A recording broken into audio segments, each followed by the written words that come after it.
Bharatiya Janata party के उत्तर पूर्वी लोकसभा सांसद पद के उम्मीदवार मनोज तिवारी को करावल नगर के वैश्य समाज ने अपना पूर्ण समर्थन दे दिया। भारतीय जनता पार्टी के उत्तर पूर्वी लोकसभा सांसद पद के उम्मीदवार मनोज तिवारी के साथ नरेश बंसल, राज्यसभा सांसद बीजेपी, अनिल अग्रवाल, राज्यसभा सांसद Ashok Goyal, vice president Delhi BJP Satish Garg, cashier east Delhi district president विधायक मोहन सिंह बिष्ट करावल नगर, जय भगवान गोयल, शुड़ू मित्तल, निगम पार्षद नीता बिष्ट, निगम पार्षद मास्टर सतपाल, निगम पार्षद प्रमोद गुप्ता ने अपनी उपस्थिति दर्ज कराते हुए भाजपा के उम्मीदवारों के लिए अपनी तेजस्वी वाड़ी से आम जनता एवं वैश्य समाज से विजय श्री का आशीर्वाद मांगा। वैश्य समाज ने भी भारतीय जनता पार्टी के दिल्ली के सभी उम्मीदवार को भारी मतों से विजयी तिलक लगाते हुए पूर्ण रूप से समर्थन देने का आश्वासन दिया। देखिए एक खास रिपोर्ट। भारत माता की वंदे वंदे। आज के इस बहुत सुंदर कार्यक्रम में मुझे आमंत्रित करने के लिए बहुत धन्यवाद करती हूँ भाई सतीश जी का, आपकी श्री वैश्य समाज करावल नगर क्षेत्र की पूरी समिति का, जो आपने आज के इस कार्यक्रम में बुलाया। बहुत ही सम्मान के योग्य हमारे राष्ट्रीय सह कोषाध्यक्ष नरेश जी भाई जी, हमारे जय भगवान गोयल जी, अनिल जी, जिनका हमें अंतर्राष्ट्रीय वैश्य फेडरेशन में भी पूरा आशीर्वाद मिलता है। निगम में मेरी साथी रही नीता बिष्ट जी, भाई सतपाल जी जो अभी भी पार्षद है, हमारे सभी समस्त सम्मानित मंच, आप सभी की उपस्थिति को बहुत बहुत वंदन करती हूँ, बहुत नमन करती हूँ। बहुत संक्षिप्त हमारे मोहन सिंह जी ने, हमारे विधायक साहब ने बहुत डिटेल में आपको बताया कि क्यों हमें मोदी जी की नीति, नियत और मोदी जी जैसे नेता के साथ चलना चाहिए। मैं सिर्फ आपसे एक अनुरोध करूंगी, हम लोग बातें सबसे सुन रहे हैं, सारी बातों को हम मानते भी हैं और उसका अनुसरण भी करते हैं। मीडिया के सभी मित्रों का बहुत आभार जो आज यहाँ उपस्थित हैं, सभी वरिष्ठ जनों का, अलग अलग समाज के प्रतिनिधि हमारे मध्य उपस्थित हैं, मंडल के सभी भाइयों का, अलग अलग क्षेत्र से आए हमारे वैश्य समाज के सभी प्रतिनिधियों का, सभी साथियों से प्रार्थना करूंगा कृपया बैठ जाएं। आदरणीय श्री अनिल अग्रवाल जी राज्यसभा सांसद और आदरणीय नरेश बंसल जी, आप दोनों का हमारे समाज की तरफ से श्री वैश्य हरीश गोयल जी से भी प्रार्थना करूंगा आप भी स्वागत करें। नीरज बंसल जी से प्रार्थना करूंगा कृपया स्वागत करें आदरणीय अनिल अग्रवाल जी को। श्याम बिहारी मित्तल जी से मेरी प्रार्थना है कृपया मंच पर आकर स्वागत करें। चंचल गुप्ता जी से मेरी प्रार्थना है कृपया मंच पर आकर। सौरभ गुप्ता जी कृपया मंच पर आए। भूदेव जी कृपया आए और मास्टर सतपाल जी का स्वागत पटका पहनाकर पुष्पमालाओं के साथ स्वागत करेंगे। भूदेव गुप्ता जी मैं आग्रह करूंगा आप भी शामिल हो। भूदेव गुप्ता जी आज हमसे भी बहुत आभार व्यक्त करते हैं। संजय जी, संजय बिंदल जी कृपया मंच पर आए, स्वागत कीजिए। जिनको हम सभी सुनने के लिए बिल्कुल बेकरार हैं, आतुर हैं, कुछ ही क्षणों में आप सभी के सामने। समय की नाजुकता है, चुनाव का समय है और आज आप देख रहे होंगे चुनाव में ये सबने मान लिया है कि आएंगे तो, जोर से बोलो, आएंगे तो, आएंगे तो, एक बार फिर, एक बार फिर, अब की बार, अब की बार, आज ये सबने मान लिया है। आज विपक्ष में भी चर्चा ये हो रही है कि 400 आएंगे कि नहीं आएंगे।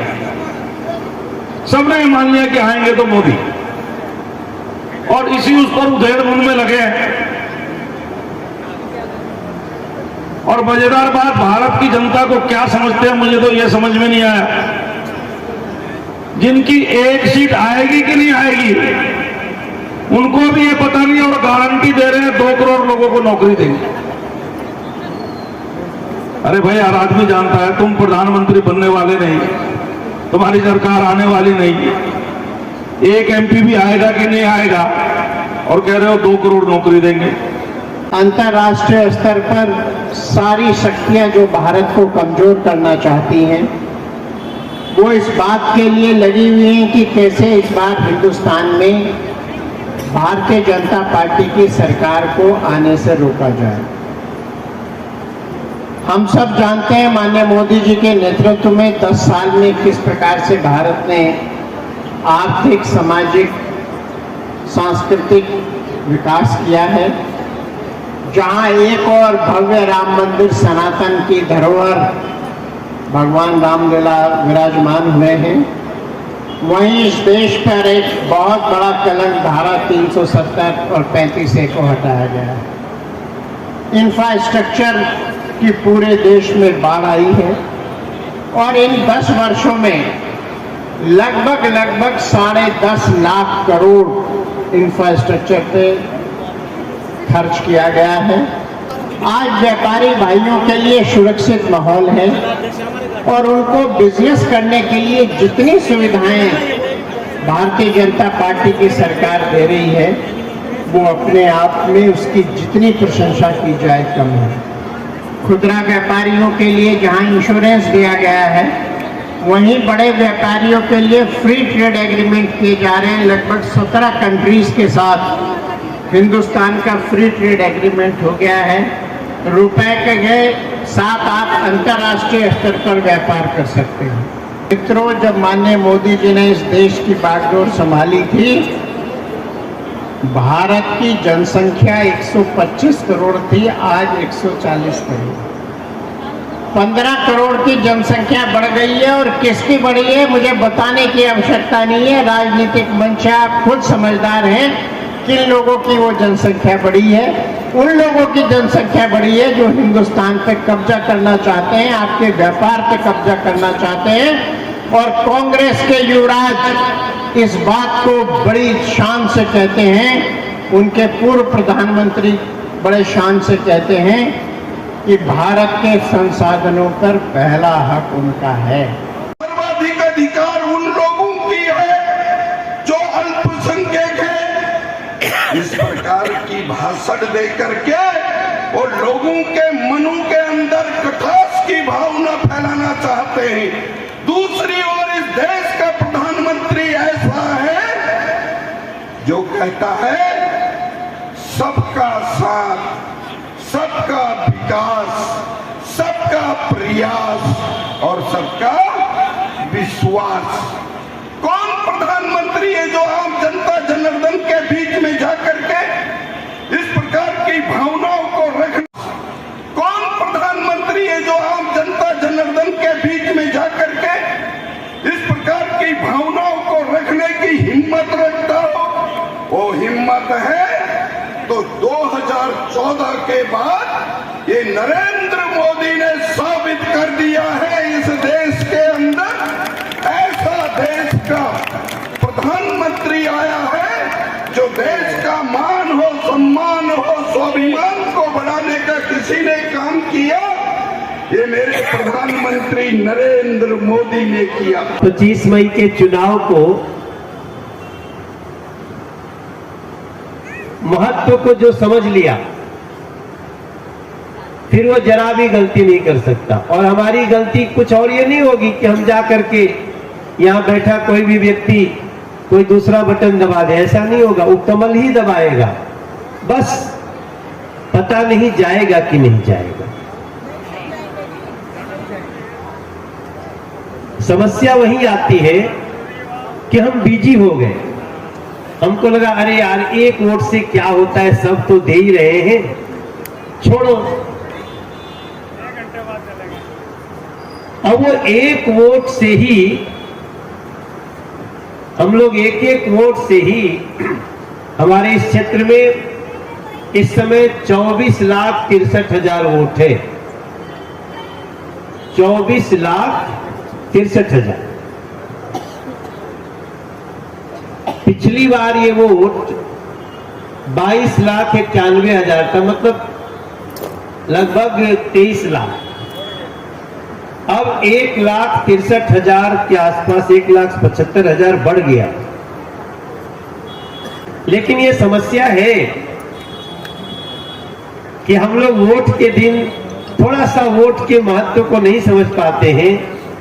और ये ज्यादातर गलती हम लोग वो करते हैं जो बहुत समझदार होते हैं, जो खूब बातें करते हैं।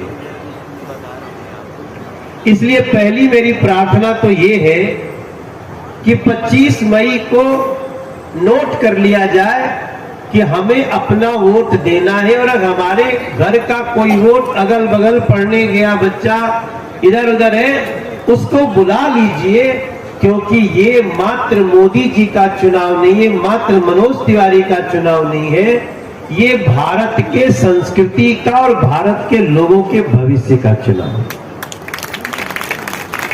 करी जाए आज करावल नगर क्षेत्र के सादतपुर इलाके में वैश्य समाज की तरफ से प्रत्याशी मनोज तिवारी को समर्थन दिया जा रहा है, क्या कुछ संदेश जाता भाई जी? आप सभी को बहुत धन्यवाद। जय पता कौन खड़ा है जी, और वैश्य समाज तो हमेशा भारतीय जनता पार्टी। बहुत बहुत धन्यवाद आदरणीय जगदीश प्रधान जी, आपने जो हम सभी ने मोदी जी के और मनोज तिवारी जी के कार्यों को आपने। यदि बात करी जाए राजधानी दिल्ली की, तो वैश्य समाज किस तरीके से देखता है प्रत्याशी मनोज तिवारी या बीजेपी को? अपने आसपास के 10 लोगों को जरूर 10 घरों तक जाएं। आइए सुषमा जी का पहले स्वागत कर लेते हैं, उसके बाद जय भगवान गोयल जी को सुनते हैं, क्योंकि पुष्टि रोड पे जहाँ तक मनोज तिवारी जी का आगमन हो चुका है, कुछ क्षणों में हमारे बीच उपस्थित होंगे। सुषमा जी के स्वागत के लिए नीतू गोयल जी के मंच पर जाए। मनोज तिवारी जी को क्षेत्र की जनता क्यों वोट जल्दी से स्वागत, क्योंकि हम सभी सुनना चाहते हैं हम सभी के हिंदू हृदय सम्राट जय भगवान जी को। अनु जी एक बार जल्दी से मंच पर आ जाइए। आदरणीय सुषमा जी का स्वागत। हुसैनी चाची जो थोड़ा फास्ट समय को देखते हुए जी हम सभी मास्टर सुखपाल जी को भी सुनना चाहते हैं और दीपक हिंदी जी भाई को हम सभी को जगाएंगे।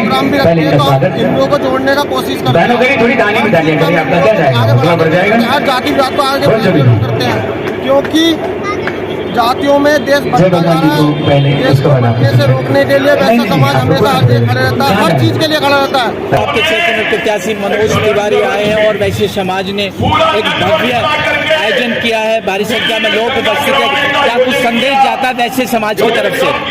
वैश्य समाज ने संदेश दिया है मनोज तिवारी जी के समर्थन में, भाजपा के साथ में है, साथ हैं, जिससे कि हमारी समस्याएं हैं समाज समस्याओं का समाधान, यहाँ पे कुछ जो है कुछ पुलिस के बड़े अधिकारियों को कुछ है कि अपना समाज हमेशा बीजेपी माइंडेड रहा है, समर्थन दिया है कि मोदी